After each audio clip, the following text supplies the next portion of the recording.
your grammar book. Name is Ved Kanika. It is of your grammar book. Now we will start a grammar. In any language, we want to know about that. So firstly, we want to know the lakar, means tense. In Hindi, we are telling kal. In English, we are telling tense. But in Sanskrit, we are telling lakar. In Hindi and English, only 3 tenses are there. But in Sanskrit, 5 tenses are there. It is lat lakar, lam lakar, rat lakar, lot lakar and vidhiling lakar. The dhatu root, it means forms of verb, and shabd root called forms of noun and pronoun. Firstly, I am going to start the formula of subject. In any language, that parts of speech are there. In any sentence, subject, object, verb, other helping verbs are compulsory. As a subject, in subject, sah, tau, te. Sah, tau, te we are using for pulling and spelling sa, te, ta. In Madhyam Purush, tvam, yuvam, yuyam, and Uttam Purush, aham, avam, vayam. Firstly, we want to know who is Anya Purush, who is Madhyam Purush and who is Uttam Purush. As you know, Purush means person. When we are talking about us, so we are using Uttam Purush, means aham. जब मैं यानी एक व्यक्ति होता है तब हम उत्तम पुरुष का एक वचन प्रयोग करते हैं. जब मैं और मेरे साथ कोई और हो यानी 2 लोग हो तो हम द्विवचन यानी आवाम शब्द का प्रयोग करते हैं, हम दोनों. वैसे ही उत्तम पुरुष में 2 से अधिक लोग यदि होते हैं तो हम वयम शब्द का प्रयोग करते हैं, मतलब हम सब. वैसे ही मध्यम पुरुष, मध्यम पुरुष मतलब यू या तुम.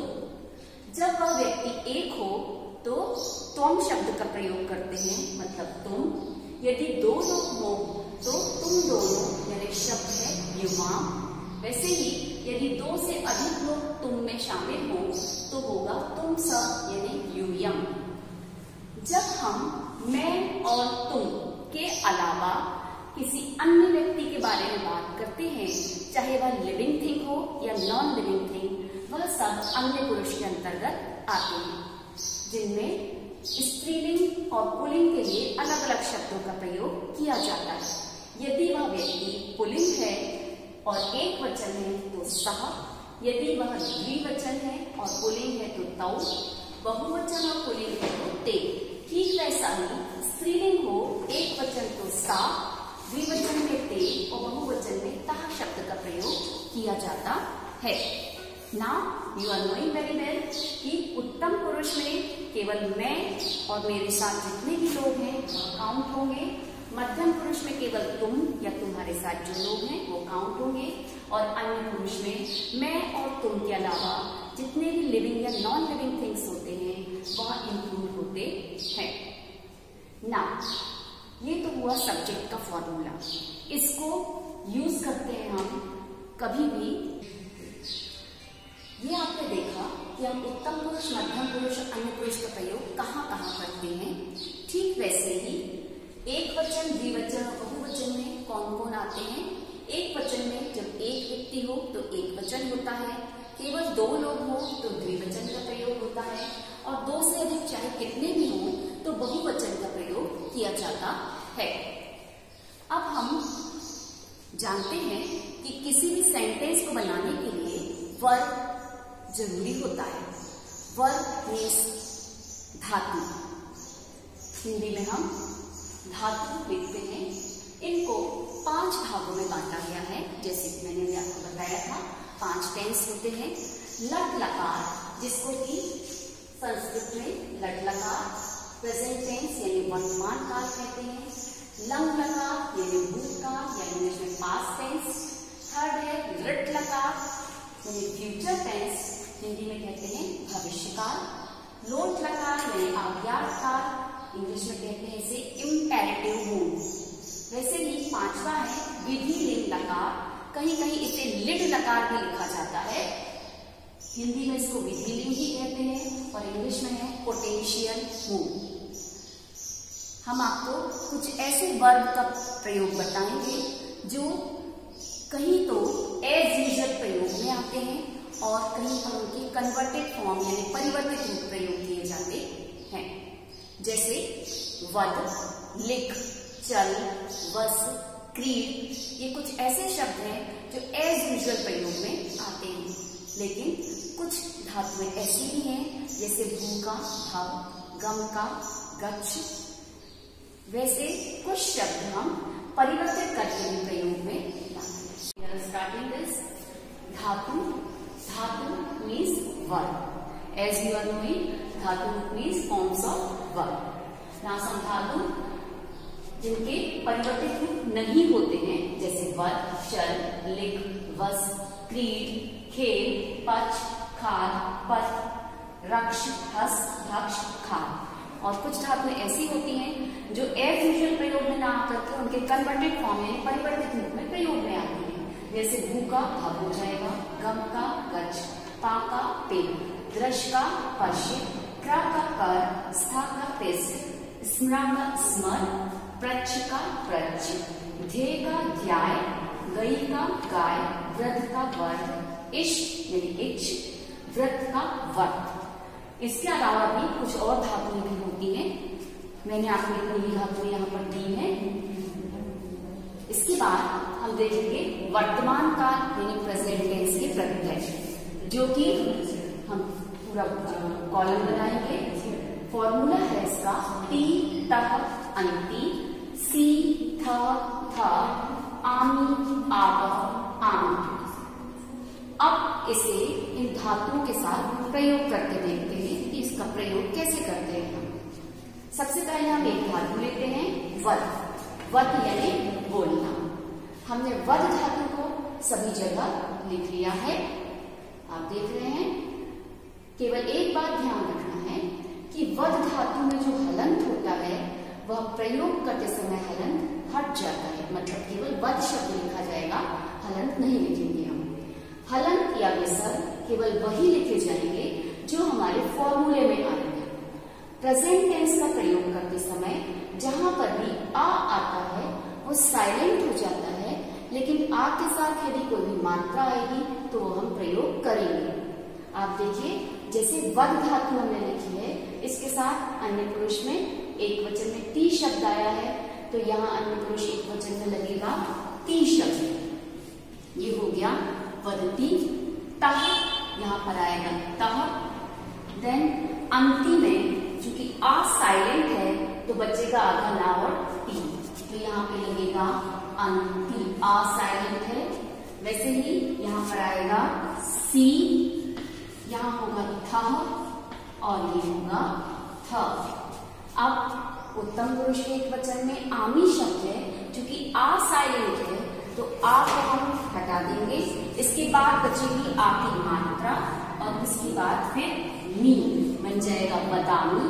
ठीक ऐसा ही यहाँ पर आ साइलेंट है बट मात्रा और वह हो जाएगा बदावह। देन आ साइलेंट है, देन आ की मात्रा और मह। इस तरीके से ये हो गया वदती, वदता, वदंती, वदसी, वदथा, वदत, वदामी, वदावा, वदामी। ठीक है। इसके अलावा हम कोई एक और धातु का प्रयोग कर सकते हैं। इसमें से ले लेते हैं भू का भव। अब यहाँ पर देखेंगे आप कि भू प्रयोग नहीं होगा, भव प्रयोग होगा। सभी काल में या लकार में हमेशा कन्वर्टेड फॉर्म का प्रयोग होता है। मूल धातु का प्रयोग केवल फ्यूचर टेंस यानी दृढ़ लकार में किया जाता है। अब हम का प्रयोग कर रहे हैं, देखिए। Yes, now see the students, we are using भू धातु, कन्वर्टेड फॉर्म इज भव। हम यहाँ पर भव शब्द का प्रयोग कर रहे हैं, लेकिन भव भव का हलंत यहाँ पर हट जाएगा प्रयोग करते समय। हम फिर से इसमें प्रेजेंट टेंस का फॉर्मूला लगाएंगे as usual as we have done last. T तह आ साइलेंट हो जाएगा तो बचेगा आधा ना एंड टी भवंती। फिर यहाँ पर सी थह थ आ साइलेंट है आमी का बट मात्रा एंड मी तो हो जाएगा भवामी। यहाँ पर भी आ साइलेंट है मात्रा और वह आ साइलेंट है मात्रा फिर मह। इस प्रकार से ये हो गया भवती भवता भवंती भवसी भवता भवत भवामी भवाव भवम। इसी प्रकार आप इनमें से कोई भी धातु लेकर के उसका वर्तमान काल में प्रयोग कर सकते हैं। आपको ये होमवर्क दे रही हूं मैं। आप इसमें से चल धातु और गम का गच्छ शब्द यूज होगा। गच्छ धातु आपको इसके बाद अपने आप से प्रयोग करनी है। आई थिंक आप लोग कर सकते हैं बहुत अच्छे से। Okay, now we will start second tense भूतकाल। भूतकाल स्टार्ट करेंगे हम। उसका फॉर्मूला यहाँ पर हम लिख रहे हैं। भूतकाल यानी कि लकार। इसके प्रत्यय हैं अत अताम अन अह अतम अत अम आ आम। यहाँ पर आप देख रहे होंगे कि फॉर्मूले में हर जगह आ आगे आया है। ये भूतकाल की पहचान है कि इसमें हर जगह आ आगे आता है।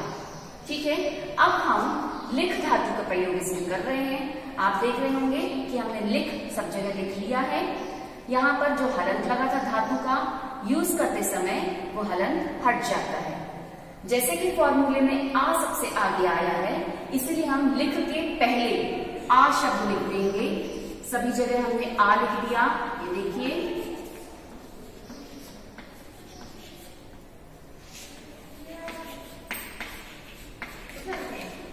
यहाँ पर भी आ आगे लगा दिया है हमने। और इसके बाद आ के बाद जितने भी शब्द या मात्राएं या हलंत जो कुछ भी आएगा वो हम इसके बाद लिखेंगे। जैसे इसमें ता और हलंत है तो इसमें लिखेंगे हम ता। इस तरीके से बन गया वह आ लिखत। आ हो चुका है बच्चा ताम, ये हो गया आ लिख ताम। आ हो गया है तो बच्चा ना। इस प्रकार ये हो गया आ लिखन। यहाँ पर आ हो चुका है केवल हलंत उसके सॉरी विसर्ग बचा है तो हम केवल विसर्ग लगाएंगे। आ हो गया है इसमें तो बच्चा तम लिया जाएगा तम। यहाँ आ हो गया है और ता रह गया बच्चा ता। आ हो गया है बच्चा माँ हो गया आ लिखम। आ हो गया है लेकिन उसकी मात्रा भी रह गई है तो हम पहले मात्रा लगाएंगे फिर वा लिखेंगे। ठीक ऐसा ही आ हो गया है लेकिन पहले इसकी मात्रा फिर माँ। इस प्रकार यह बन गया आ लिखत आ लिखताम आ लिखन आ लिखा आ लिखतम आ लिखत आ लिखम आ लिखा आ लिखाम। इसमें ध्यान रखने वाली बात यह है कि सबसे पहले तो आ सबसे आगे आता है। यदि उसकी मात्रा है तो वो धातु के बाद जाती है। इस तरीके से हम भूतकाल में इसको कन्वर्ट कर सकते हैं। दूसरी बात ये कि अत शब्द यहाँ पर देख रहे हैं आप अत शब्द 2 बार आता है फॉर्मूले में। लेकिन जब अन्य पुरुष के एक वचन में आता है तो इसमें हलंत होता है और जब मध्यम पुरुष के बहुवचन में आता है तो हलंत नहीं होता है। ओके स्टूडेंट्स, नाउ हम कोई और धातु लेते हैं। मान लीजिए पा का पिव ले रहे हैं इसमें तो इसको भी हम पिव सब जगह लिख लेंगे। उसके बाद आ आगे लगाएंगे और बाकी के बचे हुए फॉर्मूले के जो प्रत्यय हैं उनको उसके बाद लगाएंगे। ठीक है, नाउ सीधा students I have taken one more धातु पा का पिव। पिव शब्द में हमने यहाँ पिव का हलंत हट गया है पहली बात तो। दूसरी बात हम पास्ट टेंस में यूज करेंगे तो सबसे पहले आ आगे लगाएंगे। यहाँ फिर से हम सब में आ आगे लगा रहे हैं। ये देखिए ये सब में आ आगे लग रहा है। ये पास्ट टेंस का प्रूफ है। देन इसके आ के आगे जो भी शब्द बचे हुए हैं उसके प्रत्यय वो हम एज यूजुअल लगाएंगे। यहाँ हलंत जो था पिव का वो हट जाएगा और प्रत्यय में जो हलंत लगे हैं केवल वही हलंत हम इसमें लगाएंगे।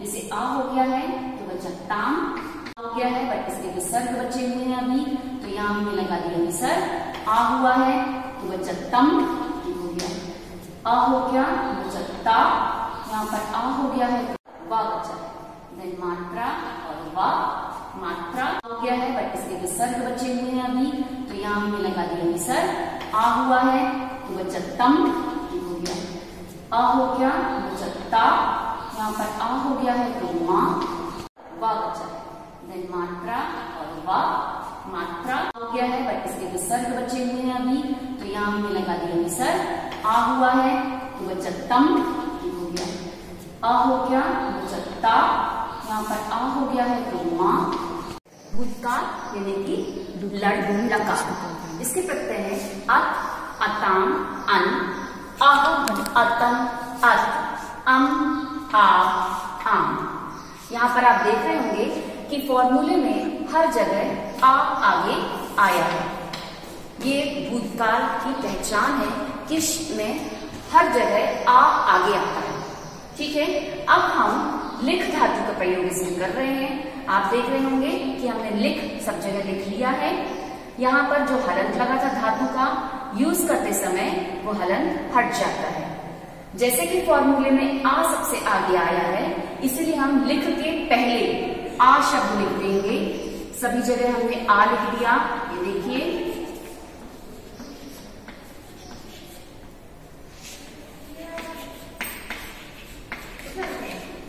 यहाँ पर भी आ आगे लगा दिया है हमने, और इसके बाद आ के बाद जितने भी शब्द या मात्राएं या हलंत जो कुछ भी आएगा वो हम इसके बाद लिखेंगे। जैसे इसमें ता और हलंत है तो इसमें लिखेंगे हम ता।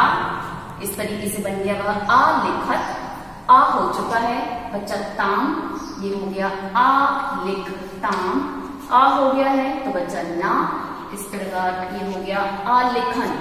यहाँ पर आ हो चुका है, केवल हलंत उसको विसर्ग बचा है तो हम केवल विसर्ग लगाएंगे। आ हो गया है इसमें तो बच्चा तम, दिया जाएगा तम। यहाँ आ हो गया है और ता रह गया बच्चा ता, आ हो गया है बच्चा माँ, हो गया आ लेखम। आ हो गया है लेकिन उसकी मात्रा भी रह गई है तो हम पहले मात्रा लगाएंगे फिर वा लिखेंगे। ठीक ऐसा ही आ हो गया है लेकिन पहले उसकी मात्रा फिर माँ। इस प्रकार यह बन गया आ लिखत, आ लिखताम, आ लिखन, आ लिखा, आ लिखतम, आ लिखत, आ लिखम, आ लिखा, आ लिखाम। इसमें ध्यान रखने वाली बात यह है कि सबसे पहले तो आ सबसे आगे आता है, यदि उसकी मात्रा है तो वो धातु के बाद जाती है। इस तरीके से हम भूतकाल में इसको कन्वर्ट कर सकते हैं। दूसरी बात ये कि अत शब्द, यहाँ पर देख रहे हैं आप, अत शब्द 2 बार आता है फॉर्मूले में, लेकिन जब अन्य पुरुष के एक वचन में आता है तो इसमें हलंत होता है, और जब मध्यम पुरुष के बहुवचन में आता है तो हलंत नहीं होता है। ओके स्टूडेंट्स, नाउ हम कोई और धातु लेते हैं। मान लीजिए पा का पिव ले रहे हैं इसमें, तो इसको भी हम पिव सब जगह लिख लेंगे। उसके बाद आ आगे लगाएंगे और बाकी के बचे हुए फॉर्मूले के जो प्रत्यय हैं उनको उसके बाद लगाएंगे। ठीक है, please. Now see the students, I have taken one more धातु, पा का पिव। पिव शब्द में हमने यहाँ पिव का हलंत हट गया है पहली बात तो। दूसरी बात, हम पास्ट टेंस में यूज करेंगे तो सबसे पहले आ आगे लगाएंगे।